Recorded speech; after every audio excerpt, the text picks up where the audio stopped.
আর যখন মেশিন মানে এই যে একটা জালি স্ট্রেনার নিয়েছি, এখন এটা দিয়ে এই যে এভাবে শর্টকাট হাতের মেশিনের সাহায্যে আমরা এখন জুস বানাচ্ছি। দিচ্ছি, তুমি হাত দিয়ে ধরে রাখো। দেখো এখানে পড়তেছে, তাই না? এই যেভাবে পড়তেছে, আমি এগুলো ছেঁকে নিব। এখানে 2টা কমলা নিয়েছি, ছোট ছোট যে চারা কমলাটা রয়েছে। বাচ্চা এভাবে খেতে চায় না, বলতেছে জুস বানা দাও। তো জাস্ট শর্টকাট আবার বের করবো। তো এইভাবে শর্টকাট বানাচ্ছি। আর এই যে এখানে হয়ে যাবে, এই চোখে গিয়েছে। তো এইভাবে আর কি, এভাবে ম্যাশ করে এখানে নিচে পড়তেছে, ছেঁকে নিব জাস্ট, এই আর কি। কে কিভাবে করেন shortcut?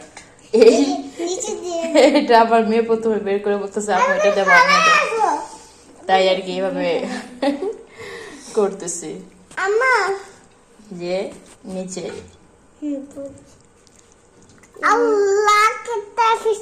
Pure juice, pure orange juice, মানে মাত্র আমি হাতে ম্যাশ করেছি। হ্যাঁ দিচ্ছি, বাচ্চা বলছে আরেকটু করে দিব। এখানে প্রায় 3টা ছোট ছোট কমলা ছিল, তো এইভাবে ঝটপট করে দিলাম আর কি। কে কিরকম করেন বাচ্চাকে খাওয়ান, কমেন্ট করবেন।